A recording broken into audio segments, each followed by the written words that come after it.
Welcome to the Breakfast Leadership Show, where we interview global thought leaders on business, leadership, and life. Here's your host, keynote speaker, best-selling author, and chief burnout officer of the Breakfast Leadership Network, Michael Levitt.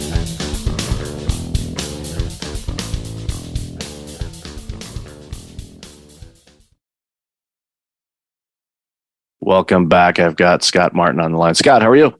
Awesome. Thank you for having me on your show. It's awesome.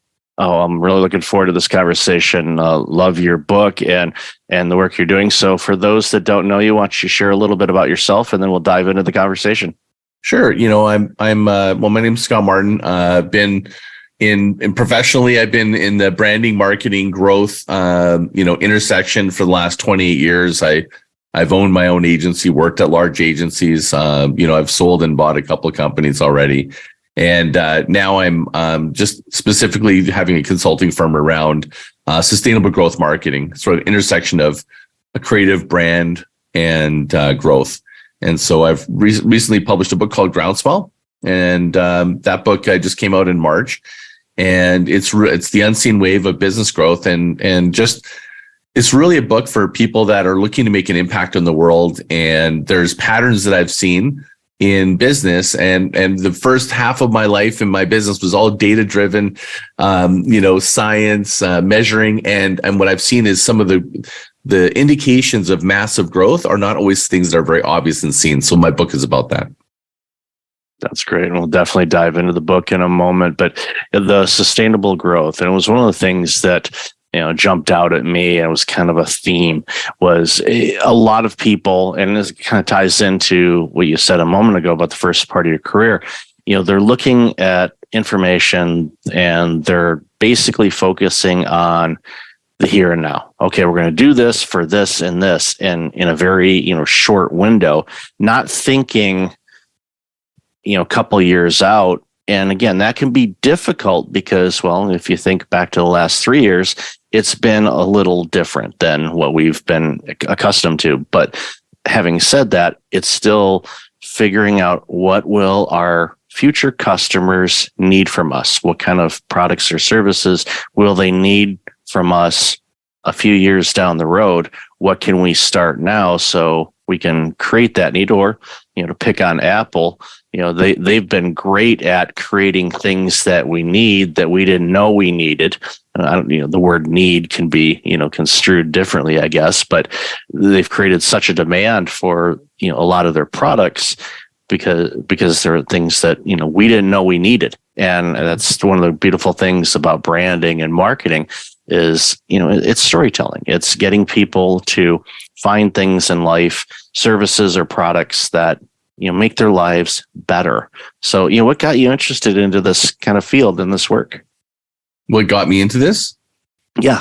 Is, to be really honest with you, what really sort of catapulted my entire career in this direction, it's going to sound like an odd sort of little zigzag, so I have to give a little bit of backtracking story, is I remember sitting in the crowd at an event where a guy named Don Peppers, who wrote the book One-to-One Marketing, him and Martha Rogers, they were kind of the forefront of one-to-one and personalization industry. And I saw him speaking and I'm like, oh my gosh, this was in the early 1997 or something. And this is when the internet was just sort of like coming on. And I'm like, this is the future. And that really set the direction where I was already working, selling websites. And then it put me on a pursuit of what is my speciality. And I really became enamored with personalization, one-to-one marketing, because what it offered was the ability to create relationships with your customers on a one-to-one basis. And I was enamored with how technology could enable this ability to kind of en masse, on scale, create intimacy. And so I actually ended up launching my own personalization agency. I actually worked with Don. I founded the Personalization Industry Consortium back in 2001 around what was an issue. And the issue still exists today, which is around, sure, personalization is wonderful, but what I identified was, and as everyone did, is personally identifiable information can be, intruding on your privacy. So we created a nonprofit industry group to self-regulate around personalization and management of personally identifiable information. or ethical information management. And so that's what started my career on kind of this intersection of customer intimacy, ethical, marketing, ethical thinking in terms of what's right for the customer long term. Just because you can do it, don't do it. It's like just because you can interrupt somebody in marketing and interrupt somebody doesn't mean you should. And so that became my start of my obsession with intimacy and marketing that works. And that's where I started the first half of my career in data. But I really realized that one of the challenges within marketing is I was like chasing growth. And I realized a lot of times growth is very short-lived and it's not sustainable, or it could be hurtful to the company. So I was trying to answer, sort of like I was posing this question for the last decade going, is it possible to create sustainable growth, incremental, exponential, geometrical, whatever, but can it be sustainable? Can you actually over time grow and actually lower your economic investment over time? And so that's what I've been doing for the last 10 years. That started my journey of kind of shifting into, but still maintaining sustainable growth in terms of relationships with your customers and personalization to some level. It's a great journey that you've had so far on this, and it's a great segue into the book. And a couple of things that jumped out at me at the book, it was you talked about waves and groundswell, and people that aren't familiar with terms like groundswell. It'd be really interesting to hear your perspective on that. And again, I love the analogy on it because it ties in so much with the sustainable growth is, getting ahead of the wave and kind of seeing, okay, where are things? So I'd love to hear your thoughts on that.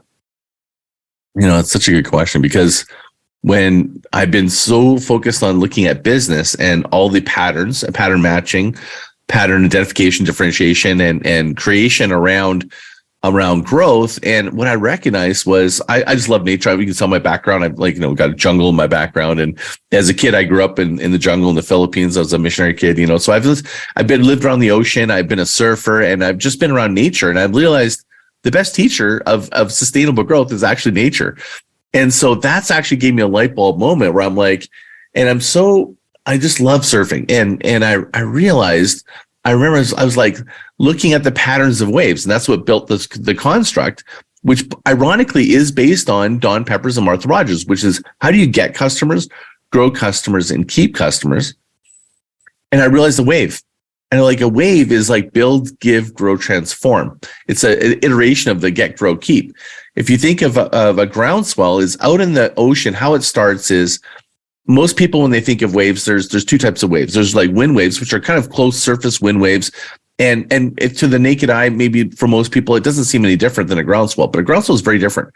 It exists in terms of a storm. We call it the epicenter of a storm, which I call the epic center of the founder, right? It's like he is like the storm. And when you storm, if you think of Castaway, right? Like the waves were all kind of chaotic. Initially, a storm is very chaotic. Initially, when Apple is trying to figuring out what it's going to do, it's like this all over the place, right? When a founder is trying to find their way, they're all over the place. But as soon as the founder has a vision, a direction, an epic outcome, a destination called land, like a storm, when wind maintains the same direction over time, what happens is these chaotic waves start meeting up.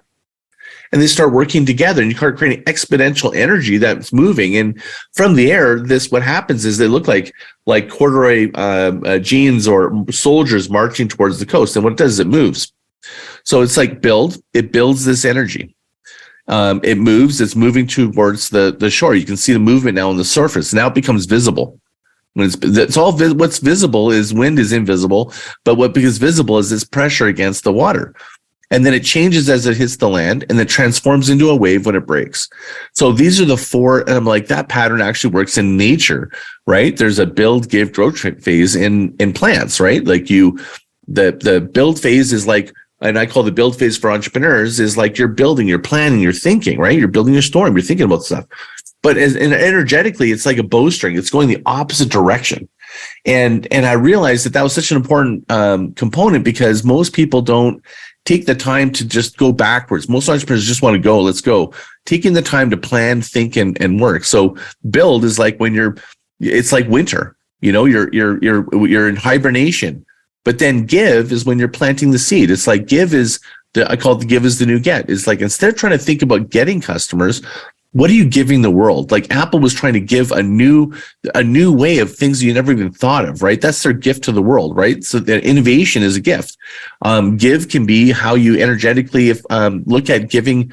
Think of freemium models. For software, it's like puppy dog clothes. Try it till you buy it, right? Like give is like, instead of trying to go, how do I get customers? It's changing your thinking and going, how do I give to get customers? What's my give to them? And a give being something so powerful that they want to. And I think of a storm, it's giving energy to the waves. And then it change. It's like the next growing is grow the roots before the fruits, right? If you want to grow, most people think about growing and trying to get more customers, but I think you start with the roots. You start with the reinvesting. Apple invests and keeps investing back into its own innovation, the people, and its customer, experience. And the last is transform. How do you keep customers?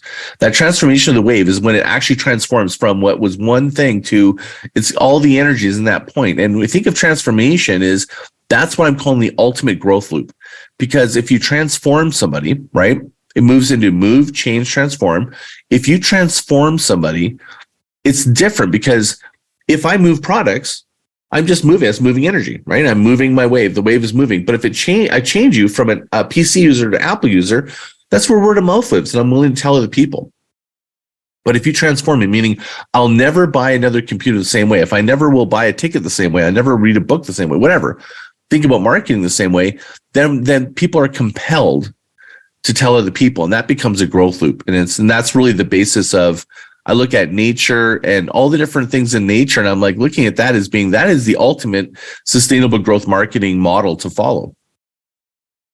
And I love that. And one of the phrase you said, grow the roots before the fruits. It's one of those things that I advise new entrepreneurs that are just starting out. They're obviously anxious to start generating revenue and building things and all of that stuff. But I tell them, and this is because I'm a systems guy. I like foundations. I like structure, setup, where it just, you utilize the tools and services to make it easier and as seamless as possible to deploy a product or service. You get that right, then it gives you the ability to scale. Because if you don't, then you're going to get to the point where the bottleneck will be the entrepreneur. It's like, you've lost the opportunity. It's passed you by. And you may have ruined the customer experience. You're exactly right. Yeah. And I see it time and time again. Yeah. And it's like, yes, I know you want to generate revenue for a billion reasons, but it's like you get that back house set. You don't have to worry about it, and that everything's taken care of. That just makes the client experience so much better. They know, okay, my team will send you this or this, here's this and this. You just have it. And, a lot of times you hear people say, well, if you're building a course, let's say an online course, it's like build it as you come, because you're going to get feedback from your clients. So some people have said, don't even bother starting to build it. And I that just goes against everything that I have. It's like, build it. And if you get feedback, then you improve it. There was one time Windows 1.0, I remember it wasn't good. And, some people argue, especially if they're Mac fans, that, and none of those Windows are good. But, I've used both, and, I have no, I use a Mac, full disclosure, but I've used Windows in recent months. So I'm a Mac guy. I don't. Yeah. I mean, it's just, and they just work, it's like, it just works. And there's security patches, but it works because they've done so much in the making it flow. And it's really going to be interesting to see, a completely different subject, how they add, AI type of components to the OS and everything else, because they will. It's going to be fun. I'm not sure if I'm going to be buying those $3,000 glasses right away, but hey, you never know. But it's one of those things where, and again, going back to the analogy, it's you get those foundational things right, it sets you up to be successful. Now, there's still work you have to do. You still have to have a product or a service that people will want, but if you have these things in place, then you can focus your time and energy working with, individuals like yourself to kind of get the branding and everything else right, and the marketing, and who's your audience, who's your ideal customer. You get really granular on that. Doesn't mean you can't sell to somebody else that doesn't fit that quote unquote mold, but still, if you have everything else set up, it just makes it so much easier. Yeah, it might extend the time out, but it's for somebody that disregards that. What your advice is, that they have never been part of something that's exploded, blown up, or it takes you backwards. Recovering from a customer experience that is because you didn't take the time to build the systems correctly is far more devastating than taking a little extra time with planning up front and ensuring scalability with the systems and the relationships that you're creating. So that impatience, you saw in my book, Patience is the New Growth Hack. That is probably one of the biggest lessons. That's why I think 60% of my book is the build phase, because most people don't want to spend the time building the systems, building the strategy. And it's counterintuitive for us entrepreneurs, because we just want to, let's get customers. And I believe in also patience isn't passive. That doesn't mean, think of it like extreme patience. Like, you are working hard, you're focusing on cash flow, but you're doing the things that need to be done so that you can scale. Because if you really want to build something of meaning, if you don't have those systems in place, what's going to happen is you're going to start over, and to start over with a brand on that's like already somewhat damaged is very difficult to come back from. Oh yeah, it's just, and then someone that doesn't agree with you has never been part of seeing that disasters. I've probably been around long enough where I've seen enough disasters, and I'm like, look, you want to take there is no shortcuts is basically my message in my book. So but it doesn't slow. No shortcuts doesn't mean slow.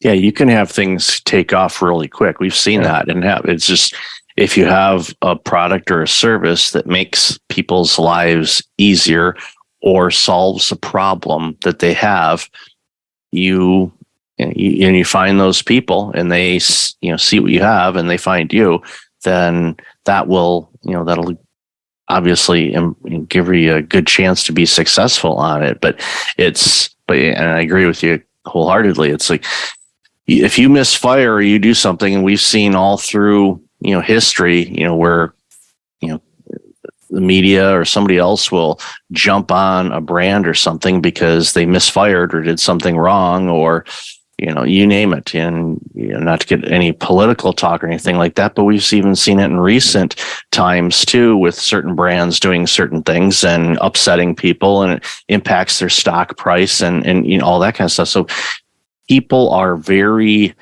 very quick to judge.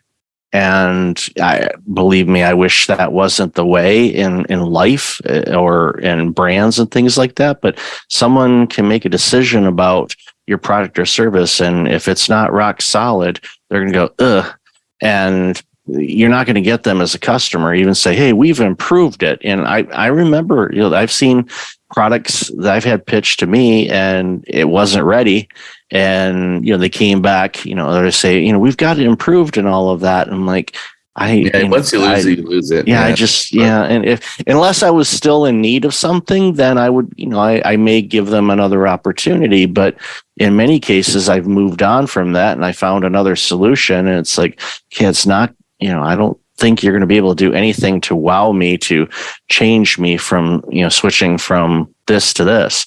And it's just, I'm not saying that your product has to be perfect. No product is, but you want to make sure that everything's buttoned up as possible, because if you end up with egg on your face, it's I think that on the product. So that's the interesting thing, because I think most entrepreneurs, the product is important, but the relationship with the customer is even more important, because the customer, if you have a deep relationship with the customer, they'll forgive you. If you build community around your product, and that's part of building Groundswell, is like building intimacy with your customer and having them give you feedback. You can almost have a crappy product and have them part of the solution of making it better.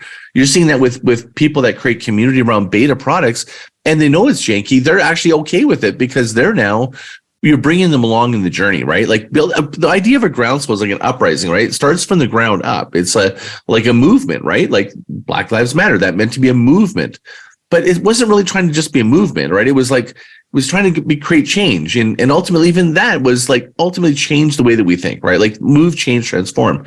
If you keep following that same logic, move, change, transform, in your relationships with your customers, is first you need to move them. Like when you move them, you're kind of like, I think of Tony Robbins' quote, life's happening for me, not to me. It moves me.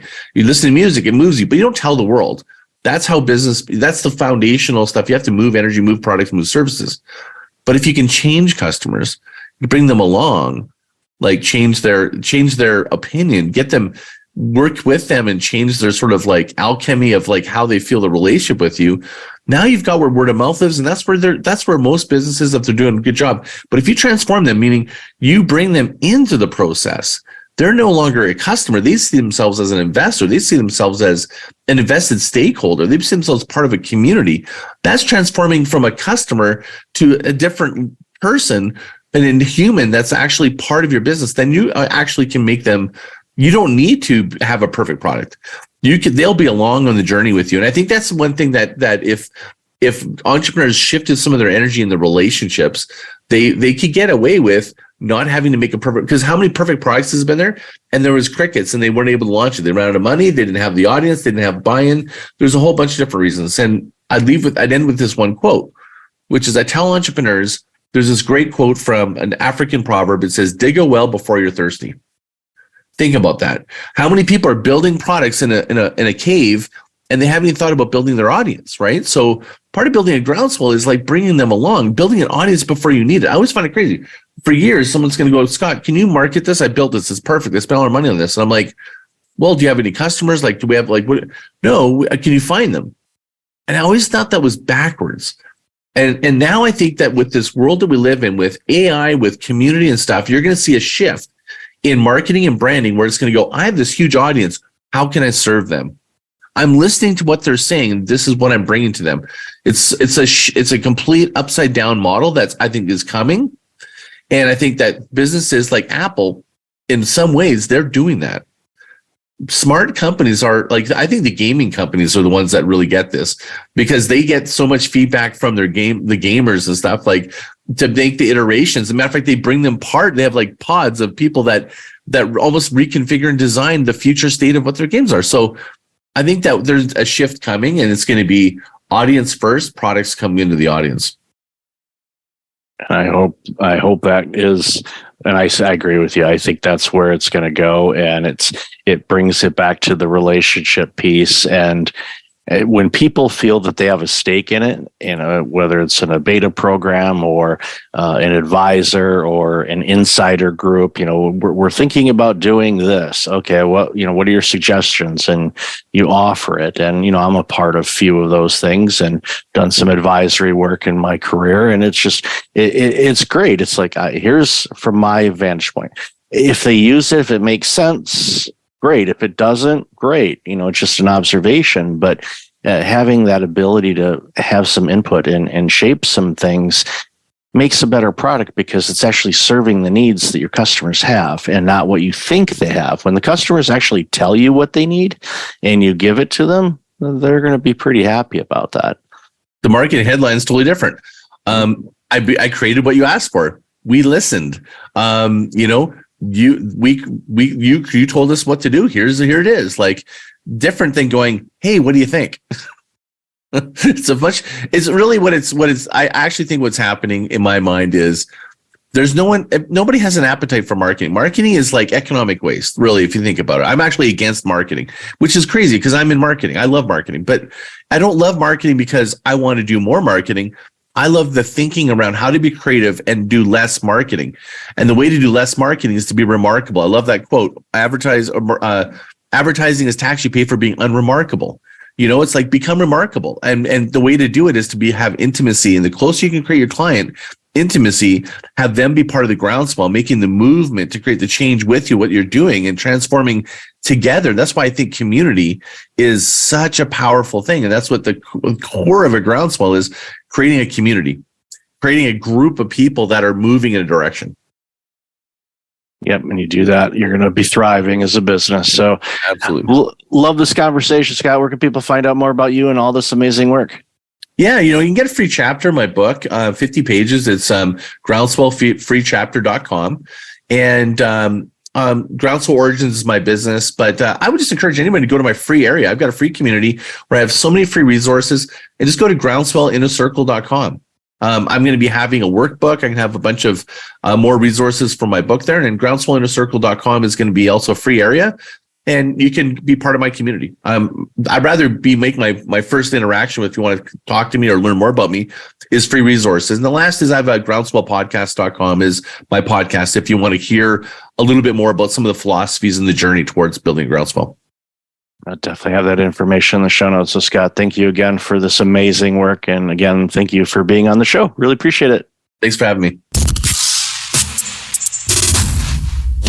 Thanks for listening to the Breakfast Leadership Show, part of the Breakfast Leadership Network. Visit breakfastleadership.com for tips on empowering your business and your life.